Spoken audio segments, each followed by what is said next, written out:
네가 가라, 하와이.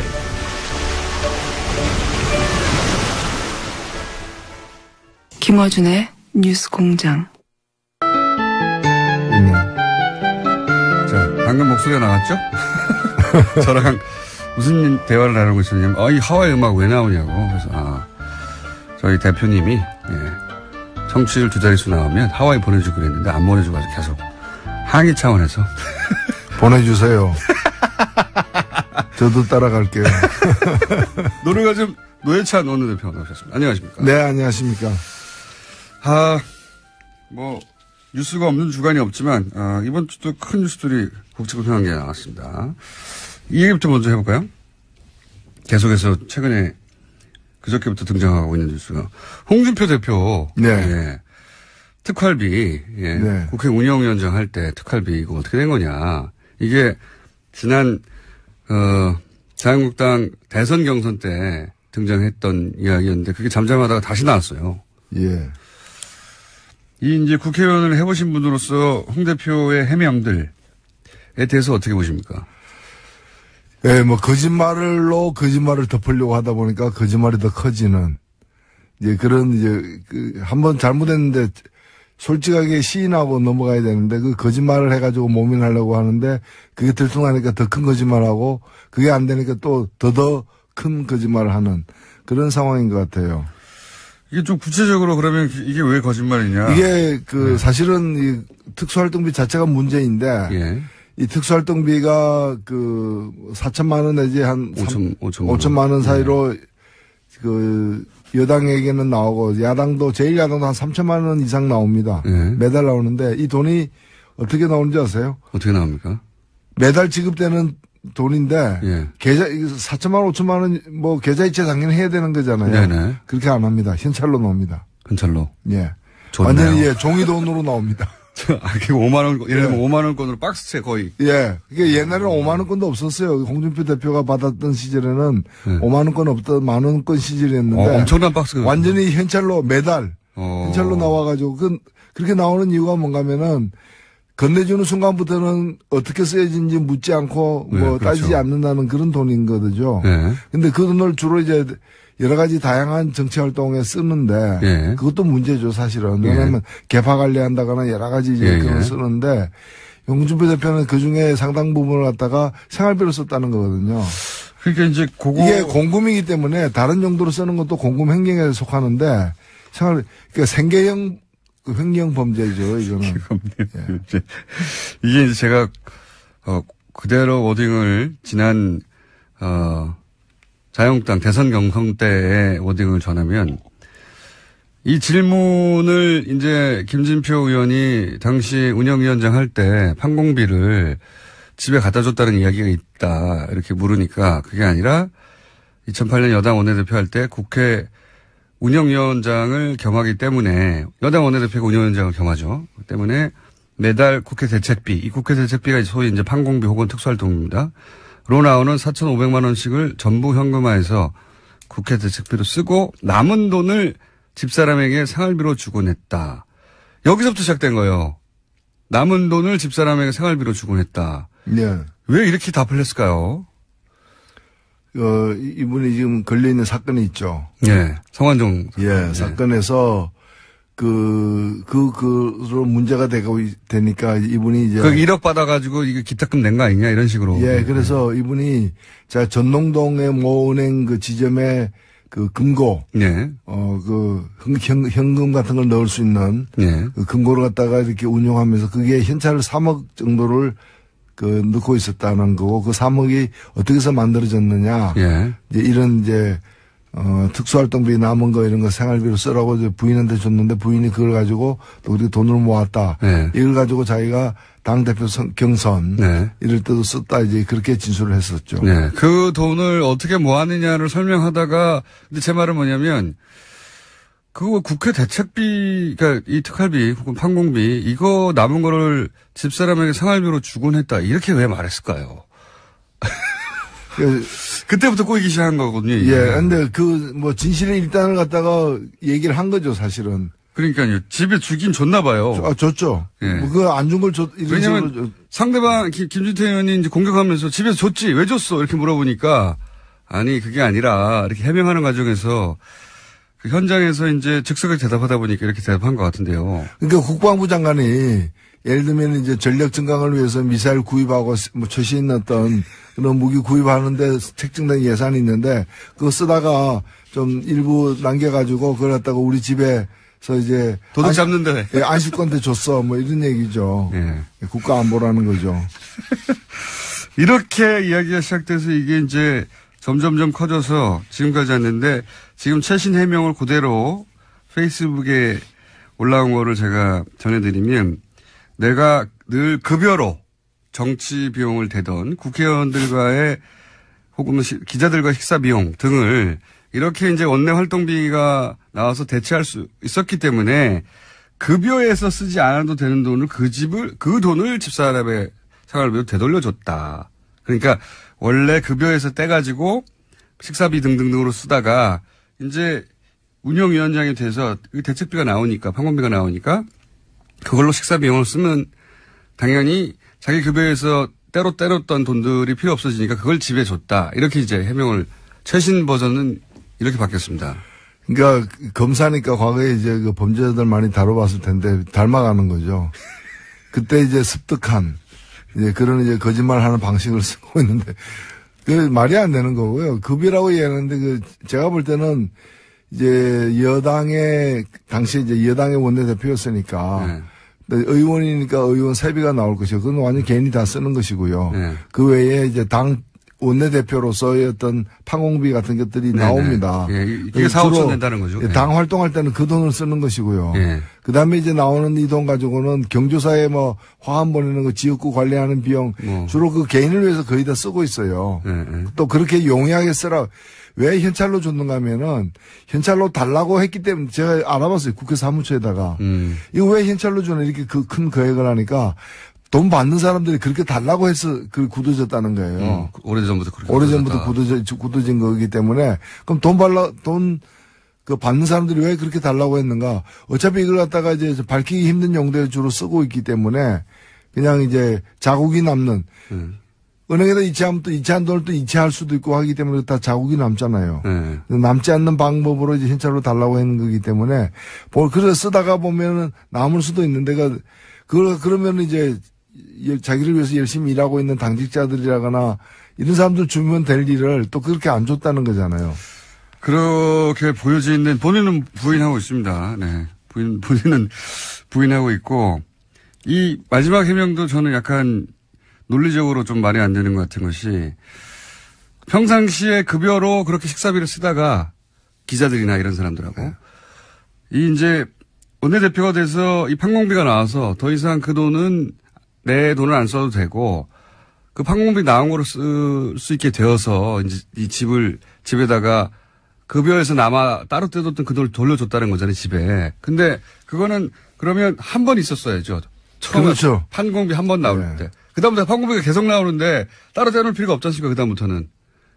그러니까 여하튼 결과적으로 보면 계속 그 집에다가 돈을 줬는데. 예, 주곤 했다고 했으니까. 예, 줬다는 걸 갖다가 시인하는 거고 그 돈이 이제 한 번 정도는 이제 처음에는 이제 자기 급여로 줬는데 나중에는 이제 급여로 쓰던 어떤 기자들 접대비나 이런 것들을 갖다가 이제 특수활동비로 하게 되면서 남는 돈을 집에다 줬다. 이런 식으로 둘러치고 있는 거죠. 좀 말이 꼬여가지고요. 예. 사실 이 문제를 이게 만약에 검찰이 수사 대상으로 삼으면 이게 크게 문제될 수 있지 않습니까? 예, 뿐만이 아니고 이분이 이제 변명을 하는 과정에서 그 야당 대표들에게도 줬다, 원내대표들에게도. 그건 뭐 기억에 착오라고 그래서 이제 예. 그 원행 원내대표 이런 분들이 이제 발끈해가지고 이거 조사를 제대로 해보자 이렇게 얘기를 하고 있는 거죠. 그건 물러섰어요. 기억의 착오라고. 뭐 기억의 착오가 있을 수도 있죠. 존재 자체가 착오죠, 사실은. 존재해서는 안 되는 분이 존재하니까 생기는 문제입니다. 존재자가 착오라기보다는 이제 당 대표로서는 존재하지 않아야 된다고 이제 정치적 주장을 하신 거죠. 인간으로서 그렇게 말하면 안 되는 거 아니겠습니까? 아, 제가 그렇죠. 정치적으로 문제라는 거죠. 생물학적으로 제가 어떻게 시인의 뜻인데, 거기다 자, 개입을 하겠습니까? 아, 이거 큰 문제로 될 수도 있다. 예. 평상시라면 큰 문제로 발전할 수도 있는데 지금은 워낙 큰 문제가 많기 때문에 지금 네. 묻혀 있는 거죠. 워낙 큰 문제가 많아서. 그리고 이제 어제 있었던 굉장히 큰 정치권의 주목을 받은 사안 중에 하나가 이제 국민의당 끝장 토론입니다. 네.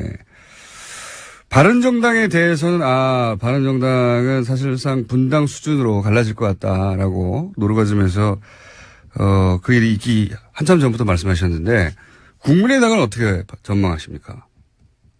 예, 날이 춥기 때문에 밖에 나가기가 쉽지는 않죠. 그렇죠. 예. 예.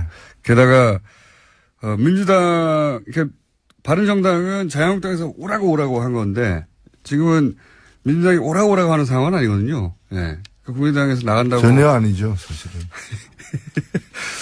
나간다고 갈 데가 있겠느냐 하는 자신감도 안철수 대표에게 있는 것 같고요. 예. 그렇죠. 그렇습니다. 근데 네. 여기가. 못 나가겠거니. 사실 우리가 이제 이 국민의당이 어떻게 해서 만들어졌느냐. 지난 대선 때문에 만들어진 당이죠, 사실은.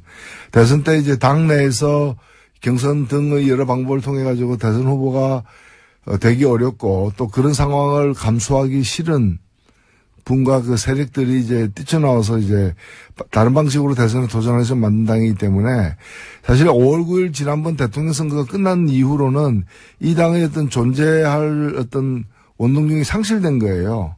다른 동력을 찾아야 되는 거죠. 예, 근데 그 다른 동력이 이제 다시 한번 대선에 내가 도전하겠다는 건데 이제 이 당은 이제 지난번 대선 때 안철수 대표가 그 대선 후보가 되는데 동의하는 세력들이 일시적으로 모인 거였기 때문에 다음 대선은 그 합의상이 아니었던 것이죠.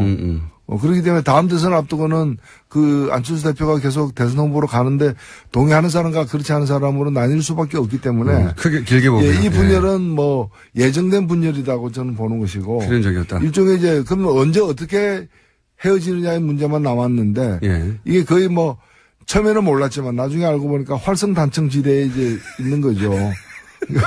단층이 활성화되어 있다는 거는 판명이 됐는데 언제 어떤 식으로 이제 균열이 되고 쪼개지느냐만 남은 그런 상황이죠, 지금.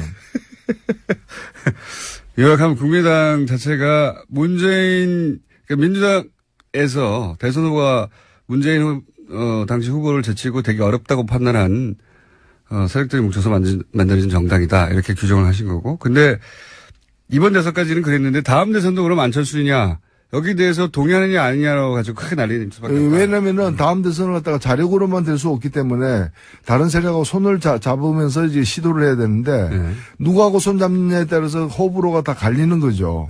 그에 대해서 서로 간에 합의된 바가 없고 또 그 일치된 어떤 한 방향으로 합의되기가 어려운 지금 상황이지 않습니까?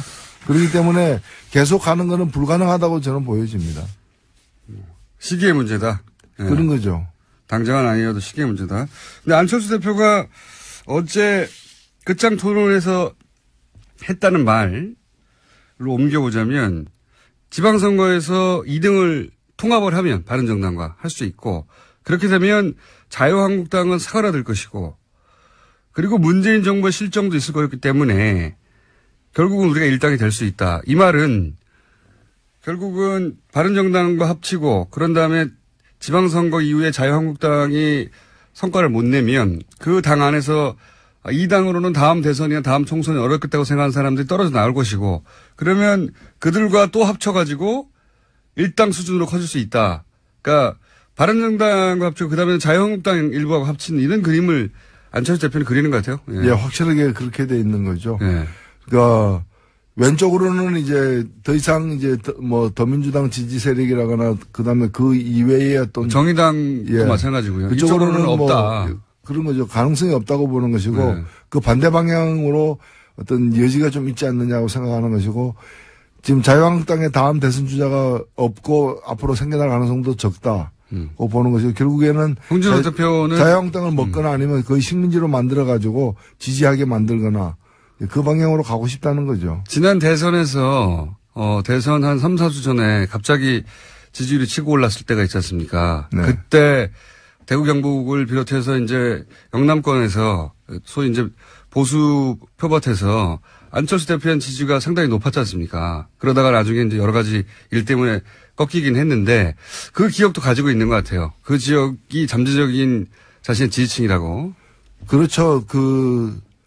뭐 시험을 보면 1등 할 때도 있고 2등 할 때도 있고 뭐 10등 할 때도 있고 뭐 그런데 1등 한 기억만 남는 거죠. 좋았던 기억만 가지고서 이제.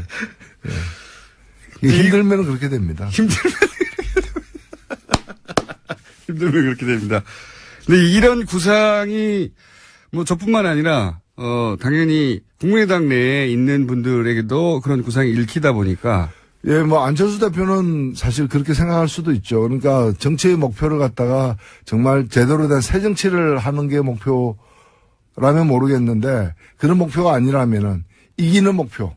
예. 뭐 새 정치든 헌 정치든 하여튼 이기는 것이 이제 정치의 목표다라고 생각하게 되면은 그런 방향으로 이제 갈 수밖에 없다고 저는 생각합니다. 그러니까 다만 보수의 적자가 들어가는 거죠. 예, 근데 이제 그 당내에 있는 다른 분들이 예. 똑같은 생각을 갖고 있느냐, 또 똑같은 정치 철학과 노선을 갖고 있느냐 전혀 아니라고 보여지기 때문에 이 당이 그대로 유지되기는 어렵다. 이번 지방선거는 그대로 관통하겠지만 다음 총선에는 이 당은 아마 현재와 같은 방식으로 존재하지는 않을 것이다.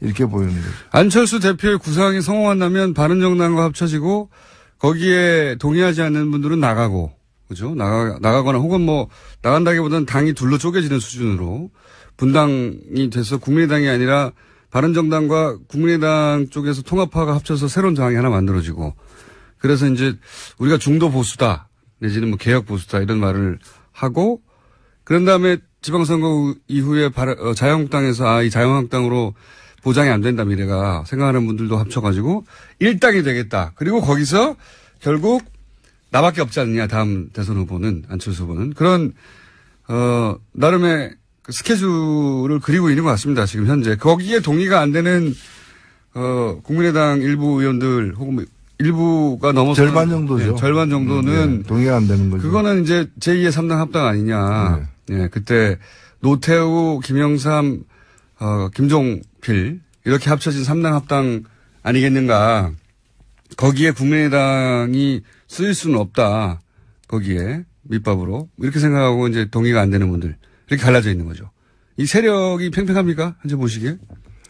글쎄요. 제가 볼 때는 지금 우리 정치가 이번에 그 촛불 이후에 그 장기적으로 보면은 그 삼김 정치로 이제 영남, 호남 대립구도를 기본으로 하면서 이렇게 보수 진보 내지 어떤 개혁과 예. 수구 이런 식으로 해가지고 편성되어서 한 30년을 왔는데. 예, 3당 합당 이후로 그랬죠. 새로운 어떤 정치 지형으로 가는 어떤 그 과도기에 지금 들어섰다고 보여집니다.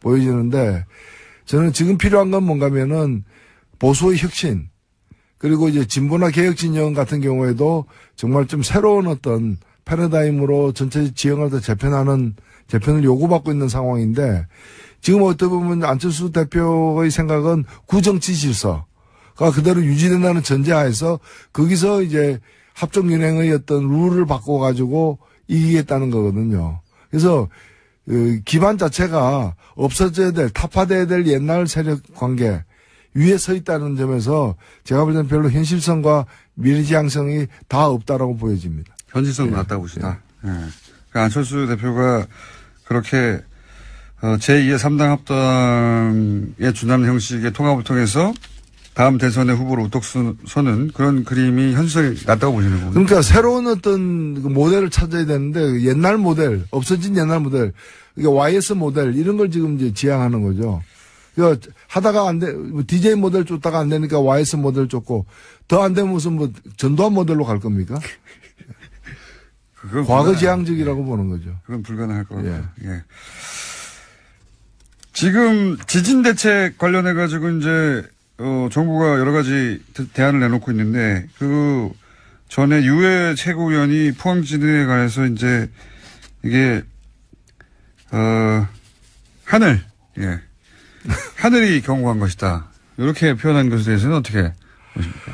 예, 그 말은 이제 그 포항 지진을 향해서 한 말이라기보다는 다른 정치적 공방 속에서 그 포항 지진을 끄집어낸 건데요. 문재인 정부가 얼마나 잘못했길래 이런 일까지 벌어졌냐, 뭐 이렇게 연결한 건데요. 예.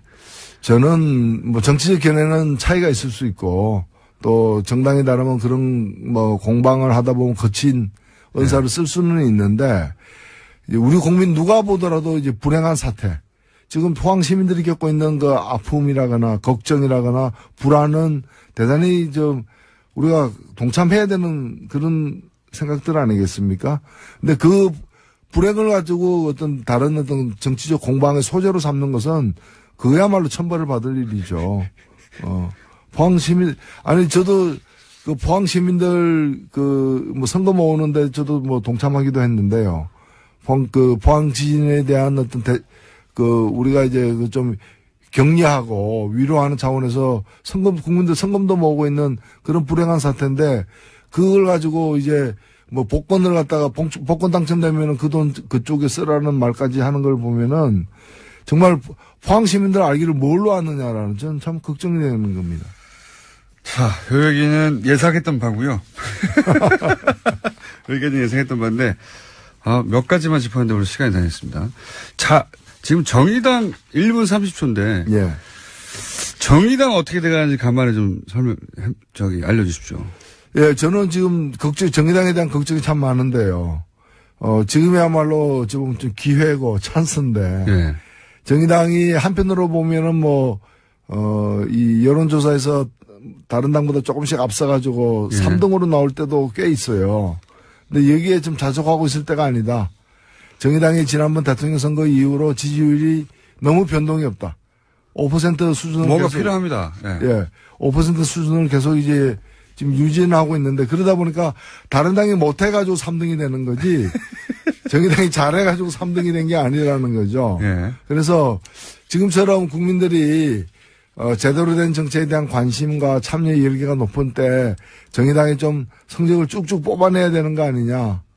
그러면 다음 주에는 말이죠. 지금 이번 주 시간이 다 됐고 정의당을 어떻게 하면 쭉쭉 뽑을 수 있는가. 예, 정의당의 지지율 두 자릿수에 진입해야 될 절호의 찬스다. 그 프로젝트를 다음 주에 설명해 주십시오. 예, 그렇게 하겠습니다. 잘 될까요? 자, 잘 돼야 됩니다. 그래서 그거 하고 나서 하와이를 같이 가시는 걸로. 아, 예. 한 번도 못 가봤기 때문에 한번 가보고 싶네요. 알겠습니다. 대표님 들으셨죠? 예, TBS 대표님께 말씀드린 거였습니다. 지금까지 노회찬 원내대표였습니다. 감사합니다. 네, 감사합니다. 날이 좋아서, 날이 좋지 않아서, 날이 적당해서 공장장과 함께한 모든 아침이 눈부셨다.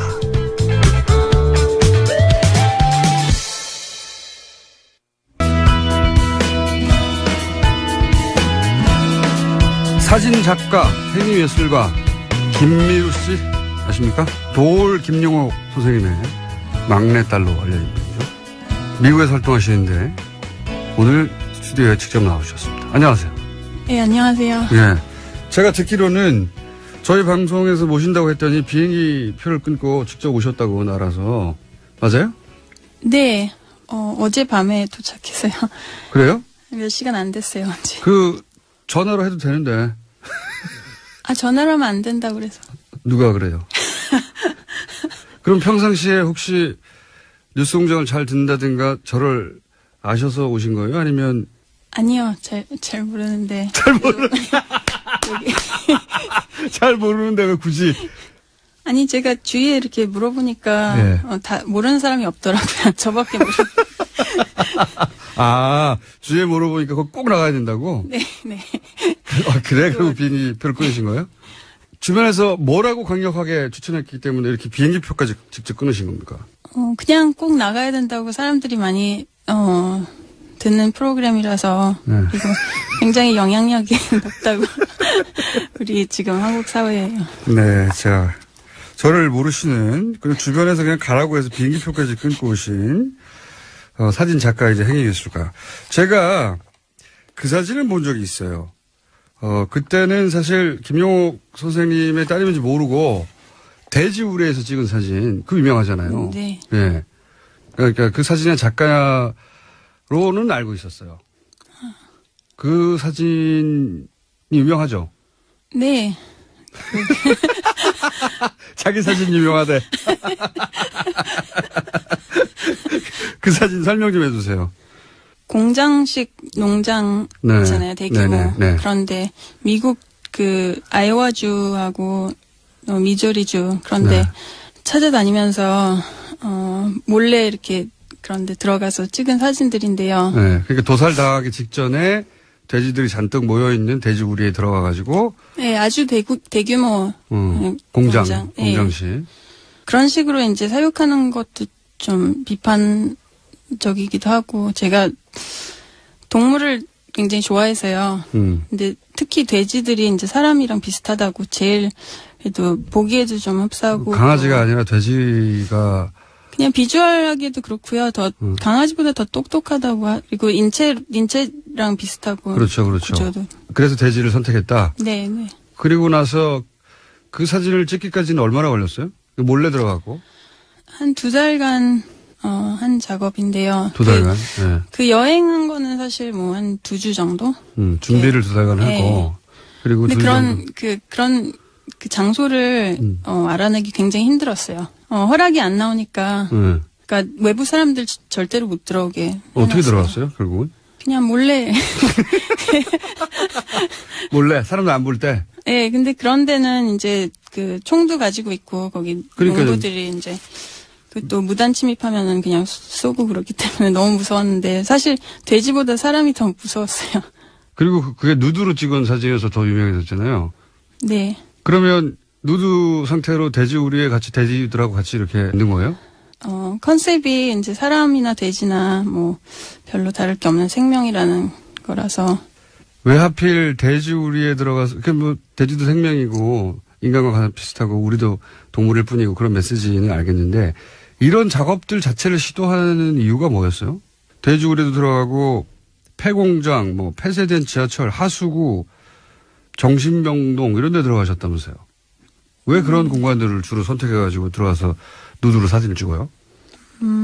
제 생각에 뭐 제가 워낙 공포증이 많은 사람이라서. 그래요? 어렸을 때부터 뭐 결벽 뭐 그리고 여러 가지 이제 뭐 어둡고 그런 데 싫어하고 공포증이 여러 가지가 굉장히 겁이 많았어요. 많았구나. 그래서, 예. 아까 도울 선생님도 그런 말씀 하시더라고요. 이렇게 될 줄 몰랐다고. 어릴 때 굉장히 조심스럽고 소심하고 네. 조용했다고. 네. 우선은 자기 공포를 극복하려는 과정이었어요, 그게? 아니면 자기 공포를 이렇게 표현하려고 한 건가? 작가들은 어떤 의도로 그런 걸 선택하는 거예요? 그냥 본능적으로 그렇게 나온 것 같아요. 본능적으로. 그리고 뭐 예술가들이 작품을 설명하라고 그러면 설명 못 하죠. 네, 대부분 내 공포를 가장 적나라하게 드러내는 작업을 하고 싶었어요? 그런 게 있었겠죠. 김민우 씨 맞아요? 김민우 씨 옆집에 사는 사람이 나와가지고 대신 얘기하는 것 같은데. 그러면 위생적이지 않은 것들, 뭐 더러운 곳, 어두운 곳, 추운 곳, 뭐 지하 그런 데를 무서워했기 때문에 그런 장소들이 선택된 거예요? 그 도시 시리즈 할 때는 네. 그런 버려진 곳들이 이제 네. 그 어떤 도시의 무의식 세계라고 생각하고 그렇게. 아, 도시의 무의식 보잖아요. 세계. 멋진 단어다. 본인의 무의식에 있는 공포하고 네. 그런 벌어진 것들은 도시의 무의식이다. 그러면 왜 누드입니까? 누구나 이제 몸은 있잖아요. 사람이 몸은 있는 거고 이제 그 나체는 사람의 원초적인 모습 그런 거를 생각하고 그 보는 사람이 그 공간에 그 사진 속의 공간을 직접 이렇게 몸으로 느끼게 해주는 그런 구실도 있고 해서. 자, 모르시는 분들은 이제 제가 잠깐 설명드리자면 사진작가, 행위예술가고 2007년 뉴욕타임즈가 전설로 소개를 했고요. 그리고 그 이후 작품들이 여러 군데 전시회를 했었어요. 우리나라에도 전시되어 있네요. 국립현대미술관과 리움에도 이미 들어가 있습니다. 오. 그리고 뉴욕, 마이애미, 이스탄불, 베를린 등등 갤러리에서 전시회 하셨고 현대갤러리에서는 전권 전시도 하셨고 많이 하셨네. 이미 유명하시구나, 이 업계에서는.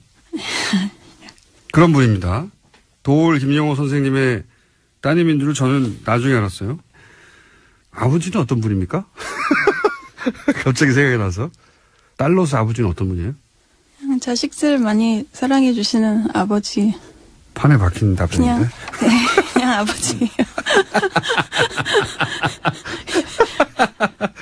아버지 단점 뭡니까?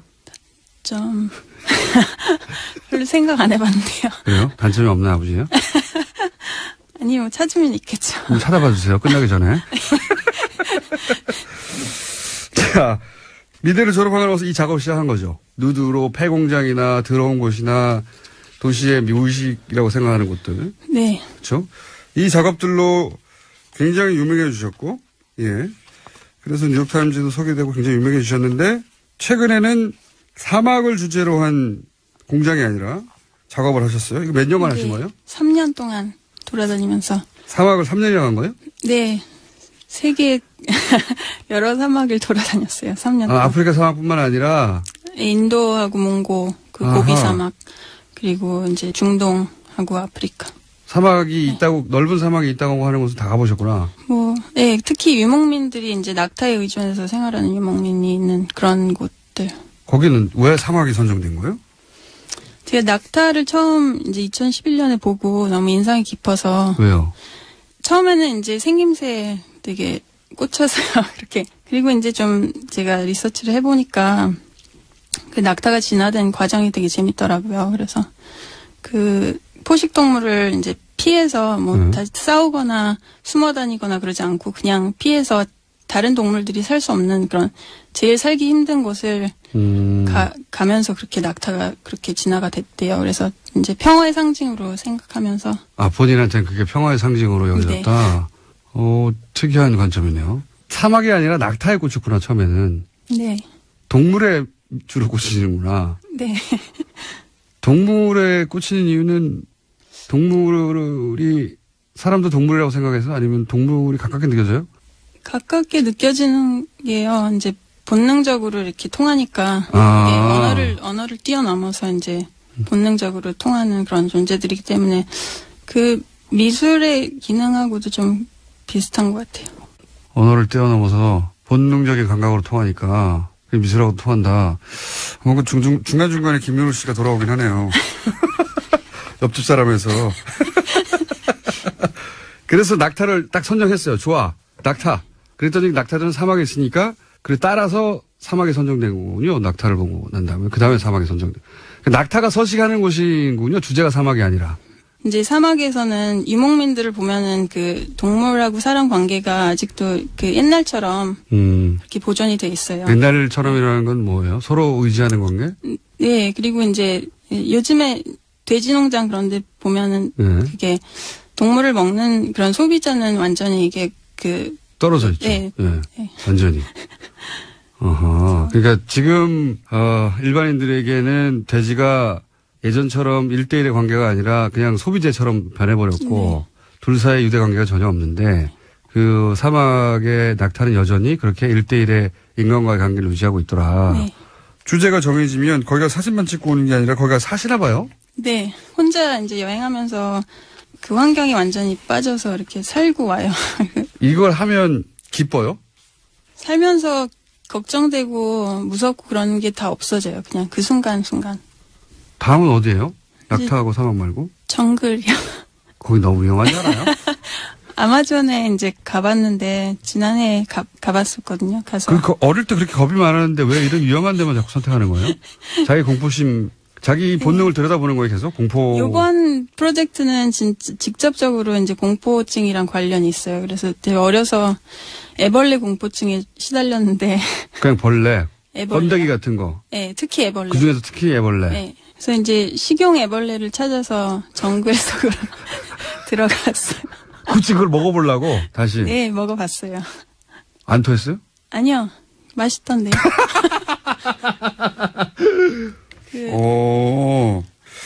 이런 작업들이 기본적으로 자기하고 만나는 거네요.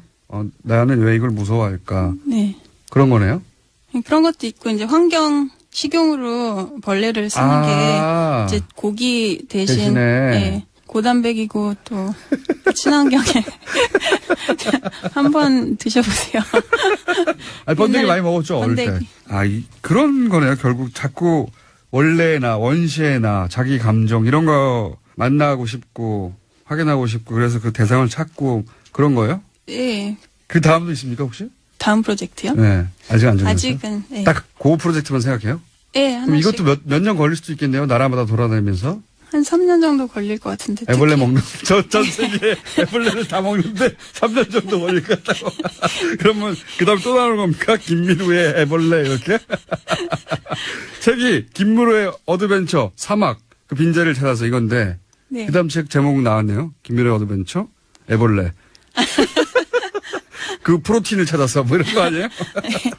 어쨌든 이런 식으로 내가 가지고 있던 공포증 혹은 내가 잘못 알고 있던 거 혹은 내 본능 속에 있던 걸 다 확인해 가는 거잖아. 네. 이러다가 나이가 한 40, 50 이렇게 다 하고 나면 이제 더 이상 그게 저거 아니에요? 득도 하는 거예요, 득도.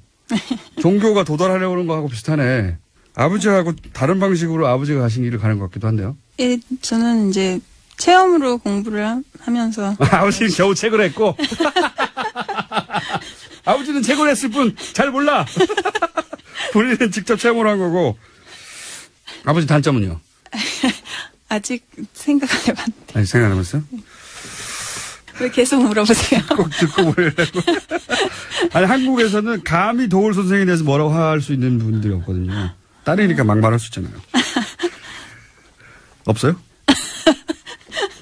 아니, 별로 얘기할 게 없는데. 그래요? 네. 아버지한테 고마운 점 있어요? 많죠. 책임감이라는 거는 철저하게 이제 어려서부터 이렇게 어떤 책임감이요? 제가 하는 행동에 대한 책임감을 지는 거죠. 뭐 어디 가서든지. 독립적으로 살아야 되고 자기가 한 행위는 자기가 책임져야 한다. 네. 아니 뭐 여러 가지 반대도 많이 하셨어요. 근데 처음에는 제가 고집이 세서 부모님들이 이런 작업을 반대하시겠죠. 애벌레 먹으러 아마존에 들어가서 막 산다 그러고. 계속 반대 쭉 계속 하셨는데 별로 그렇게 뭐 그렇게 좋아하시지는 않았는데 이제 책이 나오니까 이번에 좋아하셨어요. 반대하셨다기보다는 걱정하셨겠지. 걱정, 예, 네. 걱정. 자, 이런 작업을 하시는 분이고요. 이런 작업을 하시면서 세계적 명성을 얻으신 분이고요. 이번에는 한국에서 책도 내셨고요. 사막에서의 작업을 묶어서 앞으로는 애벌레 작업을 하실 분이고요. 네, 본인에 대한 얘기는 다 사진이나 그림이나 작품으로 표현해 온 작가 김미루 씨였습니다. 감사합니다. 네, 감사합니다.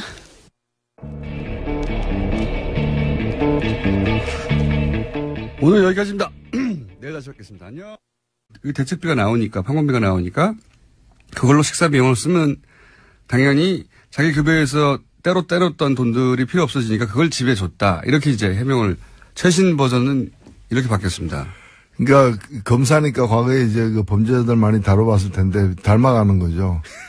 그때 이제 습득한 이제 그런 이제 거짓말하는 방식을 쓰고 있는데 그 말이 안 되는 거고요. 급이라고 얘기하는데 그 제가 볼 때는 이제 여당의 당시 이제 여당의 원내대표였으니까 네. 의원이니까 의원 세비가 나올 것이고 그건 완전 개인이 다 쓰는 것이고요. 네. 그 외에 이제 당 원내대표로서의 어떤 판공비 같은 것들이 네네. 나옵니다. 예, 이게 4,5천 낸다는 거죠. 당 활동할 때는 그 돈을 쓰는 것이고요. 예. 그 다음에 이제 나오는 이 돈 가지고는 경조사에 뭐 화환 보내는 거 지역구 관리하는 비용 주로 그 개인을 위해서 거의 다 쓰고 있어요.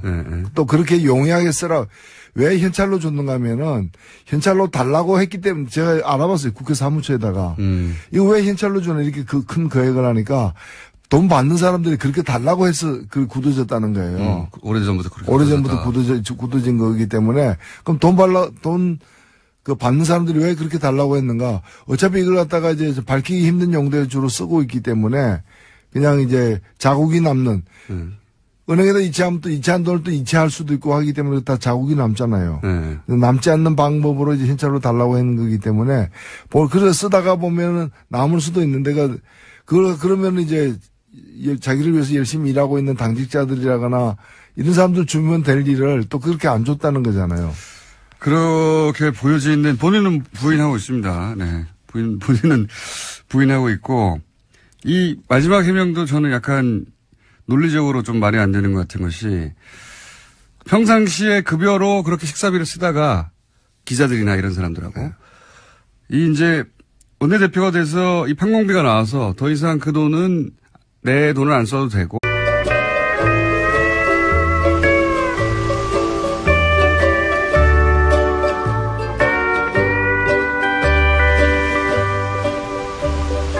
네가 가라, 하와이.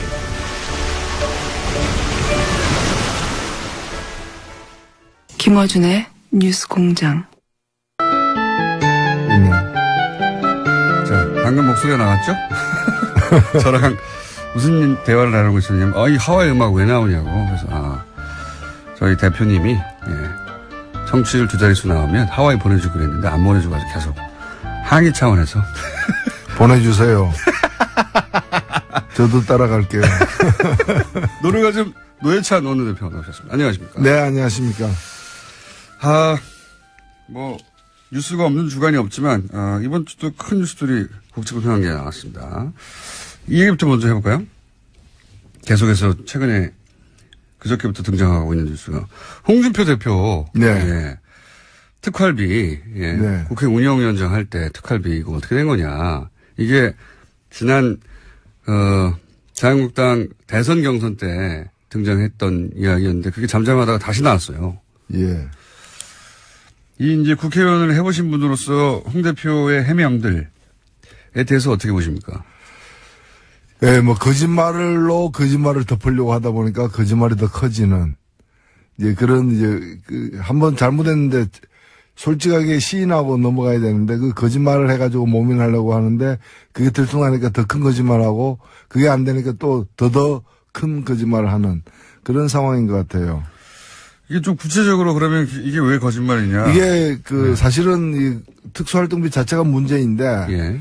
이 특수활동비가 4천만 원 내지 한 5천만 원 사이로 여당에게는 나오고 야당도 제일 야당도 한 3천만 원 이상 나옵니다. 예. 자, 전농동의 모 은행 지점에 금고, 예.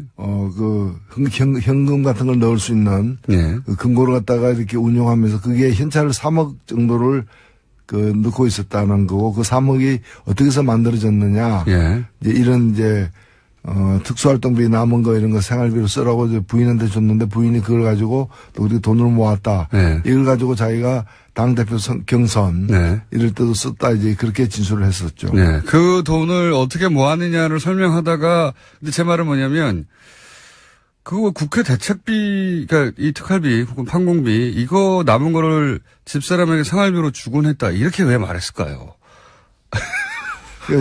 그때부터 꼬이기 시작한 거거든요. 이게. 예, 근데 진실의 일단을 갖다가 얘기를 한 거죠, 사실은. 그러니까요. 집에 주긴 줬나 봐요. 줬죠. 예. 그거 안 준 걸 왜냐면 상대방 김진태 의원이 이제 공격하면서 집에서 줬지 왜 줬어 이렇게 물어보니까 아니 그게 아니라 이렇게 해명하는 과정에서 그 현장에서 이제 즉석에 대답하다 보니까 이렇게 대답한 것 같은데요. 그러니까 국방부 장관이 예를 들면 이제 전력 증강을 위해서 미사일 구입하고 최신 어떤 그런 무기 구입하는데 책정된 예산이 있는데 그거 쓰다가 좀 일부 남겨가지고 그걸 갖다가 우리 집에서 이제 도둑 잡는데 안식권대 줬어 이런 얘기죠. 예. 국가 안보라는 거죠.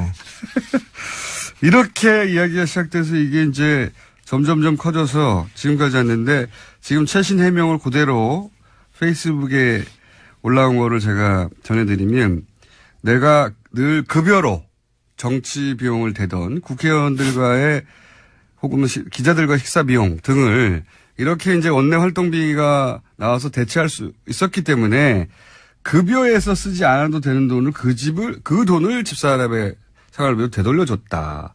그러니까 원래 급여에서 떼가지고 식사비 등등으로 쓰다가 이제 운영위원장이 돼서 매달 나오는데 이 돈이 어떻게 나오는지 아세요? 어떻게 나옵니까? 매달 지급되는 돈인데 예. 계좌 4천만 원, 5천만 원 계좌이체 당연히 해야 되는 거잖아요. 네네. 그렇게 안 합니다. 현찰로 나옵니다. 현찰로. 예.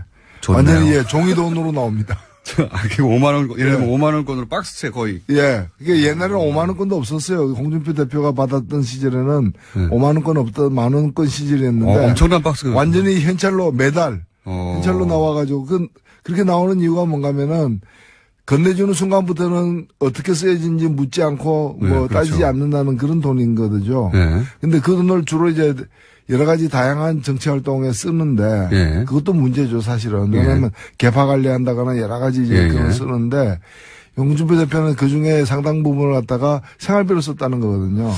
그러니까 이제 이게 공금이기 때문에 다른 용도로 쓰는 것도 공금 행령에 속하는데 그러니까 생계형 그 횡령 범죄죠, 이거는.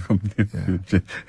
이게 이제 제가, 그대로 워딩을 지난, 자유한국당 대선 경선 때의 워딩을 전하면 이 질문을 이제 김진표 의원이 당시 운영위원장 할 때 판공비를 집에 갖다 줬다는 이야기가 있다. 이렇게 물으니까 그게 아니라 2008년 여당 원내대표 할 때 국회 운영위원장을 겸하기 때문에 여당 원내대표가 운영위원장을 겸하죠. 때문에 매달 국회 대책비, 이 국회 대책비가 소위 이제 판공비 혹은 특수활동입니다.